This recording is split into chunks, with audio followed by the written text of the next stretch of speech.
अगर आपको लोगों से अटेंशन चाहिए तो आपको लोगों को समझना पड़ता है, लेकिन पहले आपको खुद को समझना पड़ेगा कि आपकी खुद की पर्सनैलिटी कैसी है, क्योंकि आप फिर वैसे ही काम करते हो, लाइफ में आपको सक्सेस मिलती है, फेम मिलता है, पैसा मिलता है, सब कुछ मिलता है, लेकिन हमें समझ में नहीं आ पाता कि हम कैसे हैं। अगर बात की जाए एक्सट्रोवर्ट होने की या इंट्रोवर्ट होने की, तो हमें इसके बारे में कुछ खास इन्फॉर्मेशन नहीं होती, बस हम सुनते हैं, हमें अच्छा लगता है, कूल लगता है ये वर्ड यूज़ करना। इस वीडियो में हम समझते हैं कि आप एक्सट्रोवर्ट हैं या इंट्रोवर्ट हैं। 5 चीज़ें बताऊंगा, पॉइंट्स नोट करते रहना। जो ज़्यादा मेजॉरिटी वाला होगा, जिसके साथ आप ज़्यादा मैच करोगे, वही आप हो, चाहे एक्सट्रोवर्ट हो चाहे इंट्रोवर्ट हो। ठीक है, कमेंट सेक्शन में बताना पड़ेगा। सबसे पहले जानते हैं इंट्रोवर्ट कौन होते हैं। An introvert is a person who remains isolated. वो इंसान जो सिर्फ अकेले रहना पसंद करता है, सिर्फ खुद में रहना पसंद करता है, उसको हम जनरली इंट्रोवर्ट इंसान कहते हैं। या तो ये खुद में रहते हैं, या तो अपने ही ग्रुप ऑफ पीपल में रहते हैं, या अपने ही कुछ चुनिंदा फ्रेंड्स में रहते हैं। जैसे अगर हम क्लास की बात करें, स्कूल की बात करें, तो इनका एक छोटा सा ग्रुप होगा, उसी में ये लोग बात करते रहते हैं, बाकियों से इनको कुछ खास मतलब होता नहीं है। बाकियों के सामने ये ऐसे रहते हैं जैसे इनको बोलने ही नहीं आता, जैसे इनको सांप सूंघ गया हो, जैसे कि इनको कुछ पता ही नहीं है, ये डरे हुए हैं, सहमे हुए हैं।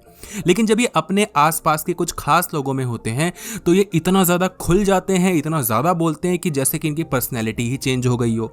दूसरी ओर बात की जाए कि हु आर एक्सट्रोवर्ट्स, एक्सट्रोवर्ट लोग कौन होते हैं। An extrovert is an outgoing and outspoken person who enjoys being around with people. वो इंसान जिसको आसपास बहुत सारे लोग घेरे हुए रहें, या जिसको पसंद हो कि मुझे बहुत सारे लोग घेरे हुए रहें, ये लोग बहुत सारे लोगों को जाने और इनका फेम हो, इनसे सब बात करें, ये सबसे जाके इजीली बात कर लें, वो लोग एक्सट्रोवर्ट होते हैं। जिनको कुछ चुनिंदा लोगों से मतलब नहीं होता, बल्कि इनको सभी लोगों से मतलब होता है ना। अब आइए जानते हैं कुछ पॉइंट्स जिनसे आप समझ सकते हैं कि ये आप एक्सट्रोवर्ट में आते हैं, इंट्रोवर्ट में आते हैं। सबसे पहली चीज, नेचर। अगर तो आप जाहिर सी बात है खुद में ही रहना पसंद करते हैं, अकेले रहना पसंद करते हैं, बहुत ज़्यादा ओवर थिंकिंग करते हैं, या चुनिंदा लोगों में रहते हैं, तो जैसे डेफिनेशन बताया कि आप इंट्रोवर्ट हैं। अदरवाइज अगर आप सभी लोगों में रहना पसंद करते हैं, आप बहुत ज़्यादा सोशल हैं, आप सबसे घुल मिल जाते हैं ईजिली, आप पार्टी में जाते हैं तो आपको बड़ा अजीब सा नहीं लगता, आप सबको फेस करते हैं, सबकी आंखों में आंखें डालकर बात करते हैं, तो आप एक एक्सट्रोवर्ट इंसान हैं। दूसरा, स्पीकिंग।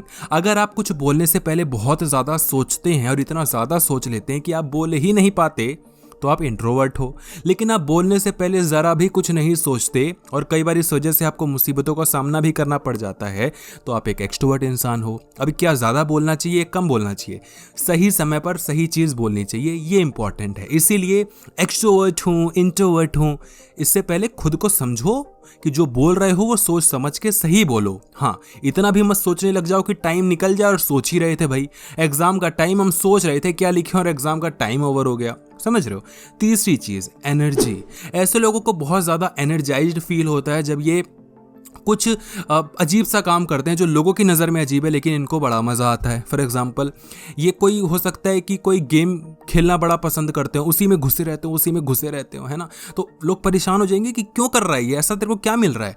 ये हो सकता है कोई बुक पढ़ने में बड़ा घुसे रहते हो कि बुक ही पढ़े जा रहे हैं, बुक ही पढ़े जा रहे हैं। कुछ लोग होते हैं जिनको हम नर्स कहते हैं, जो बड़ा ज़्यादा अच्छा पढ़ते हैं, जो बहुत ज़्यादा स्टर्ट टाइप ऑफ लोग होते हैं, बहुत अच्छा मतलब पढ़ाई में होता है, तो वो पढ़ता ही रहता है, पढ़ता ही रहता है। कोई पेंटिंग बनाता है तो पेंटिंग ही बनाता रहता है। मतलब अगर आपने कोई एक चीज पकड़ ली, उसी में घुसे रहे, तो आपको आसपास क्या हो रहा है दुनियादारी से मतलब नहीं है। कोई म्यूजिशियन है तो उसी में घुसा रह जाता है ना। तो कुछ भी जिसको आप घुस के उसी में लगे रहते हो, तो आप एक इंट्रोवर्ट हो। लेकिन आप एक ऐसे इंसान हो जो छोटा छोटा थोड़ा थोड़ा सब कुछ करना चाहता है, सब कुछ करना जानता है, वो एक्सट्रोवर्ट इंसान है। वो कभी एक चीज से फोकस नहीं करेगा, उसको सभी कुछ चाहिए, है ना। पनीर की सब्जी भी लूंगा, मतलब मटर पनीर, शाही पनीर, मलाई कोफ्ता भी लूंगा, और अगर कढ़ी वगैरह बन गई वो भी ले लेंगे, चिकन भी ले लेंगे, ठीक है, राइस भी ले लेते हैं, दाल भी ले लेते हैं, और रोटी भी, अच्छा घी लगी हुई रोटी भी लूंगा, नॉर्मल भी ले लूंगा, ये भी ले लूंगा, वो भी। ये एक्सट्रोवर्ट वालों का काम होता है। इंट्रोवर्ट वाले का काम होता है, भाई एक मेरे को 4 रोटी दे दे, और ये वाली मेरे को सब्जी मेरी पसंद है, ये दे दे, थोड़ा सलाद दे दे, काम खत्म मेरा। तो ऐसे लोग इंट्रोवर्ट होते हैं, ये चूजी होते हैं। एक्सट्रोवर्ट सभी कुछ चाहिए इनको, अच्छा हो खराब हो मुझे मतलब नहीं है। तो फोकस की हमने यहाँ पर बात की। इंट्रोवर्ट आप अगर हो तो आप बहुत ज़्यादा फोकस्ड होगे, कि यही चाहिए। और अगर आप एक्सट्रोवर्ट हो तो आपको कुछ भी चलेगा। फ्रेंड्स, ऑब्वियस सी बात है, अगर आपके बहुत कम फ्रेंड्स हैं तो आप इंट्रोवर्ट हो, आपके बहुत ज़्यादा फ्रेंड्स हैं तो आप एक्सट्रोवर्ट हो। तो हमने 5 चीज़ों की बात की, नेचर की, स्पीकिंग की, एनर्जी की, टाइम की, फोकस की, फ्रेंड्स की। आप क्या हो ज़रूर बताना कमेंट सेक्शन में। वीडियो देखने के लिए आपका बहुत बहुत धन्यवाद।